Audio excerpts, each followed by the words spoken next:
ce soir, l'ONG Bartimée a organisé ce samedi un concours de dictée inclusive au profit des personnes vivant avec un handicap. Les meilleurs ont été primés. Vous en saurez davantage dans cette édition.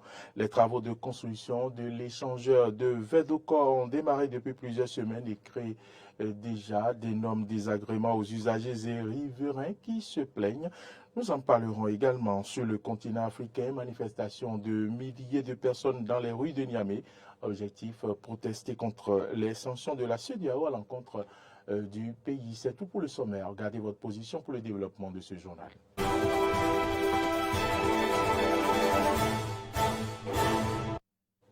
Bienvenue à toutes et à tous. Comme je l'annonçais en titre, le réseau des associations des personnes vivant avec un handicap du littoral célèbre depuis le 17 novembre et ce jusqu'au 17 décembre le mois de la joie et de l'inclusion. Et c'est dans ce cadre que l'ONG Bartimée a organisé un concours de dictée inclusive dont les meilleurs ont été primés ce samedi au cours d'une cérémonie festive. Le compte rendu, c'est avec Clémence Sonokwa. Les 5 premiers de ce concours de dictée inclusive ont été primés sur la base du nombre de fautes. Les 4 premières places sont revenues aux personnes handicapées de la vue et la 5e à une personne non handicapée. Chacun de son côté se réjouit de sa performance. Vraiment, je suis très contente, je ne m'attendais même pas. Bon, mon secret c'est que je lis beaucoup, j'aime beaucoup lire les romans. La première fois que mon ami m'a dit ça, il m'a dit est-ce que ça me plaît de participer à un concours de dictée? Bon, je voulais dire non parce que comme c'était pour les aveugles ou les malvoyants, je voulais dire non, mais quand il m'a forcé, j'ai voulu dire oui et je lui ai répondu oui. Donc, je suis vraiment content, oui. Il s'agit d'une activité qui vise non seulement à valoriser les capacités intellectuelles des personnes handicapées visuelles à travers la vulgarisation de l'écriture braille comme outil de leur scolarisation, mais aussi à redonner le goût de la lecture aux apprenants et leur permettre d'enrichir leur vocabulaire. L'objectif premier, c'est la vulgarisation de l'écriture braille. Et faire en sorte que tout le monde connaisse un peu l'écriture braille, savoir que ça existe, puisque c'est l'écriture d'accès à la lumière et à la connaissance scientifique des personnes handicapées visuelles, malvoyants ou non-voyants. Aussi, l'autre objectif que nous visons, c'est que le vivre ensemble, c'est-à-dire ces élèves qui sont venus, sont pour la plupart du collège Segbeya. Comment faire en sorte que ces élèves, les élèves voyants puissent aisément aider les personnes non-voyantes sans aucune difficulté. L'ONG Bartimée a compris que aujourd'hui la dictée doit être célébrée, doit être portée aux jeunes pour que les jeunes puissent découvrir, se redécouvrir au niveau des mots. Parce que vous savez tous que la lecture, nous n'avons pas beaucoup lire ici.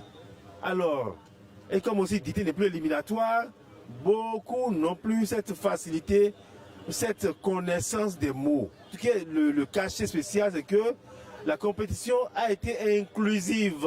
Il y avait les enfants malvoyants, les enfants aveugles, c'est-à-dire non-voyants. À l'occasion de cette activité, les personnes handicapées visuelles plaident pour la transcription des documents didactiques en braille. Les romans actuels, les romans béninois didactiques ne sont pas disponibles en écriture braille. Aucun. Parce que, nous ne pouvons pas les transcrire sans enfreindre aux lois des droits d'auteur chez nous, puisque notre pays n'a pas ratifié la convention, le traité de Marrakech. Donc jusque-là, les ouvrages didactiques, les ouvrages au programme ne sont pas en écriture braille. Mais on peut faire transcrire de petits tests de circonstances pour un travail de classe. Eh bien ces tests-là, on les recycle et on permet aux enfants de les relire après. Ces romans-là soient transcrits en braille, que les auteurs soient plus flexibles, qu'ils laissent les personnes handicapées visuelles lire leurs œuvres. C'est un public de moins chaque fois qu'on sort un roman et qu'on n'a pas pensé à le mettre en écriture braille, c'est un public de moins. Plusieurs autres activités sont au programme de ce mois de joie et d'inclusion des personnes handicapées prévues pour s'achever le 17 décembre prochain. Fruit de la coopération entre le Bénin et le Japon, les travaux de construction de l'échangeur de Védocor ont démarré depuis plusieurs semaines. Cette première étape qui consacre le déplacement des réseaux d'électricité, d'eau et de télécommunications crée d'énormes désagréments aux usagers et riverains qui se plaignent déjà. C'est Carole Olaye et Clémence Onoucoin qui étaient sur le terrain. Enfin, les travaux de construction de l'échangeur de Védocor prennent corps. Depuis plusieurs semaines, les usagers de ce tronçon en partance pour Calavi ou Cotonou sont obligés d'arpenter les voies de contournement pour atteindre leur destination. Malgré le retard accusé dans la réalisation de l'ouvrage, l'échangeur de Védocor viendra mettre un terme aux cas d'accidents et bouchons en rendant plus fluide la circulation. Au vu des avantages liés à la concrétisation de cette infrastructure, les populations n'ont pas d'autre choix que de se résigner. Les déviations nous créent vraiment des difficultés. Toute la circulation est concentrée dans Védocor. C'est pour cela que cette impasse pas Fifadi. Mais là encore, tout est coincé. Mais nous ne pouvons rien parce que bientôt nous aurons de répit et la circulation sera fluide. Donc, moi je pense que ce n'est pas mal. Ces travaux vont grandir le pays. La fermeture de la voie principale rend la circulation dangereuse, mais nous ne pouvons rien à cela parce que c'est pour notre bien. Nous n'avons qu'à patienter puisque c'est pour réduire les embouteillages que l'échangeur est en train d'être construit.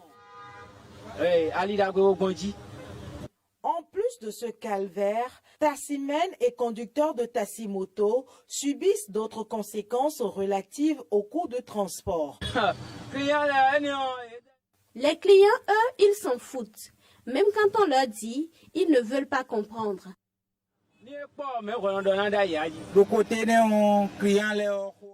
De ce côté, c'est compliqué avec les clients. Personne n'accepte de voir qu'il y a plus d'embouteillages au point d'accepter de payer une majoration de 50 ou 100 francs.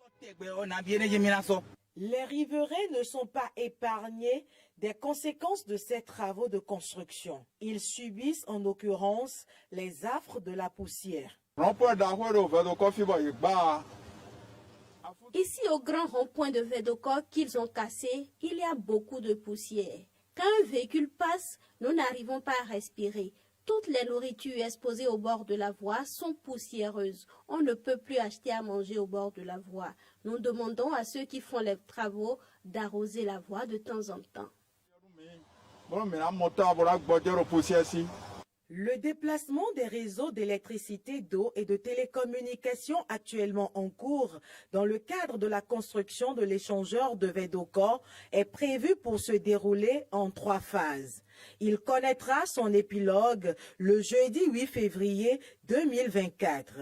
Comme quoi, ce n'est que le début du calvaire.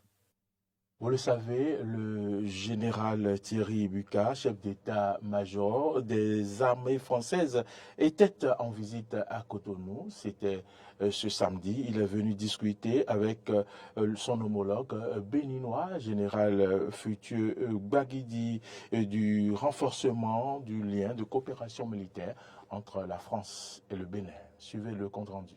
C'est une série d'activités visant toutes à consolider la coopération militaire entre le Bénin et la France qui a meublé cette visite à Cotonou du chef d'état-major des armées françaises. Honneurs militaires, tête-à-tête, conférences de presse sont quelques temps forts de la visite. Au cours de la conférence de presse, les réelles motivations de la visite ont été dévoilées. Les relations entre le Bénin et la France datent de très longtemps. Les relations entre nos deux armées également. Elles ont connu une embellie après les premières attaques que nous avons subies au nord du Bénin.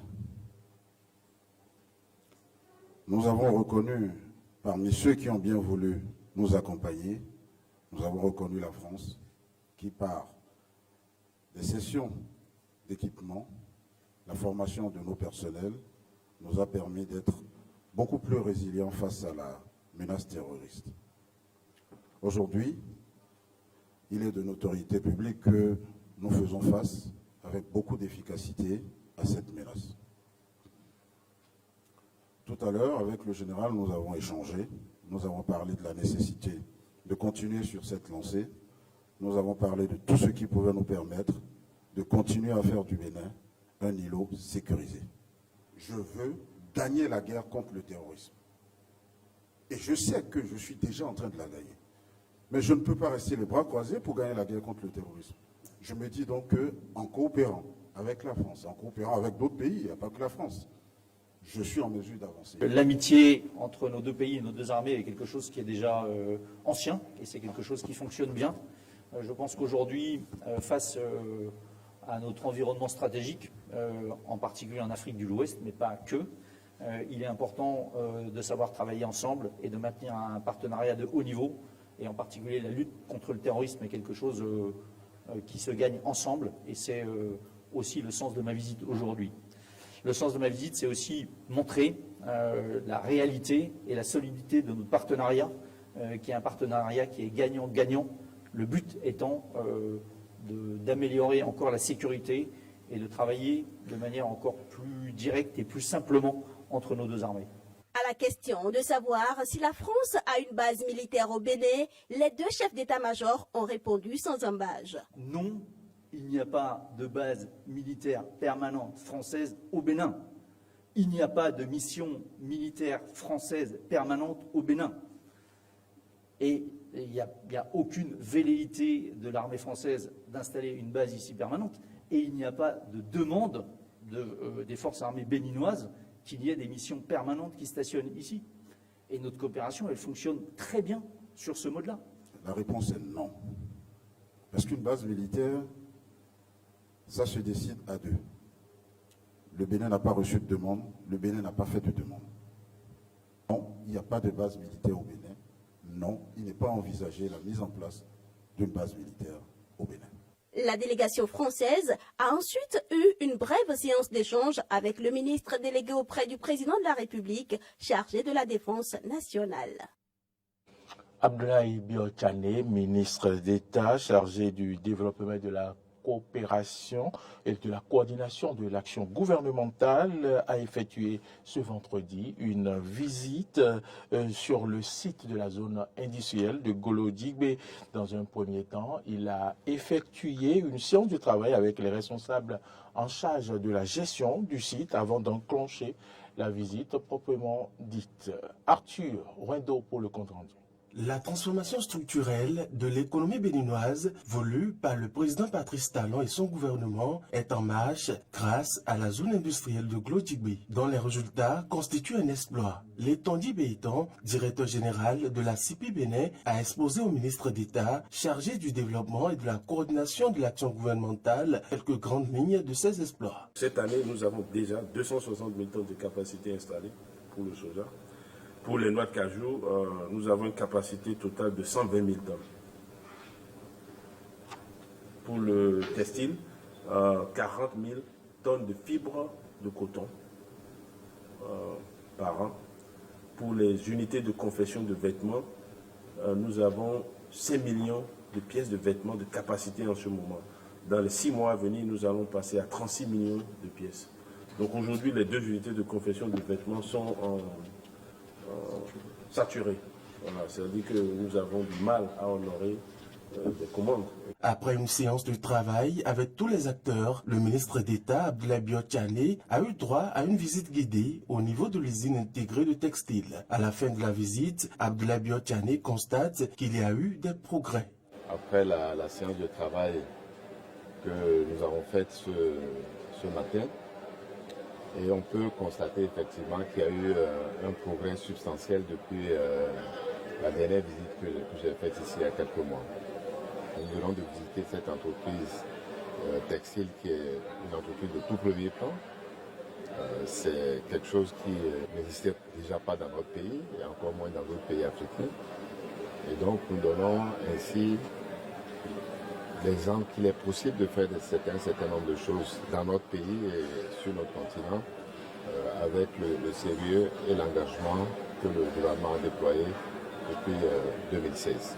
Et depuis 2016 que ce sérieux et cette expérience a commencé, les fruits ne font que tenir la promesse des fleurs, notamment avec les nombreux emplois qui se créent au jour le jour. Aujourd'hui, il y a déjà des entreprises qui sont opérationnelles. Il y en a 12 qui sont opérationnelles. Et dans les quelques mois qui viendront, dans les 6 mois qui viendront, il y en aura une vingtaine encore qui vont s'installer. Et donc, c'est déjà des milliers d'emplois. La sécurité des biens et des personnes préoccupe le gouvernement autant que les responsables de la zone économique. Un commissariat a été installé pour protéger les investissements. Avec la concrétisation de la zone, avec l'opérationnalisation et l'installation des usines, on commence par voir émerger les problèmes normaux d'une ville. Déjà, on a dû installer un commissariat ici, parce qu'avec les investissements importants qui ont été faits à Godigué, il faut que ces investissements soient protégés. À la fin de sa visite, Abdoulaye Biotani, ministre d'État chargé du développement et de la coordination de l'action gouvernementale, a exprimé une fois encore, au nom du chef de l'État, à la direction de la CIPI, l'engagement du gouvernement à tenir ses promesses dans les délais impartis pour la bonne exécution de ce projet phare du programme d'action du gouvernement. Retour à présent sur cette manifestation des milliers de personnes du côté de Niamey pour protester contre les sanctions de la CEDEAO à l'encontre du pays. Et ces sanctions restreignent l'accès du Niger aux services bancaires et limitent les échanges commerciaux et de services avec les pays voisins. Dans le même temps, les sanctions ont un impact sévère sur la chaîne d'approvisionnement alimentaire, ce qui contribue à détériorer la situation humanitaire au Niger selon les Nations Unies. 2,3 millions de personnes sont menacées par l'insécurité alimentaire entre octobre et décembre 2023, affirme le rapport de l'UNICEF. Madame, Monsieur, c'est sur cette information que se termine ce journal. Merci à toutes et à tous de l'avoir suivi. L'information, vous le savez, continue sur nos différentes plateformes, YouTube, Facebook, Twitter et sur notre site internet www.benen-eden.tv. Mais vous pouvez également nous suivre en téléchargeant notre application, c'est Eden TV Diaspora FM, dans Play Store ou App Store. Bonne suite de nos programmes et à demain.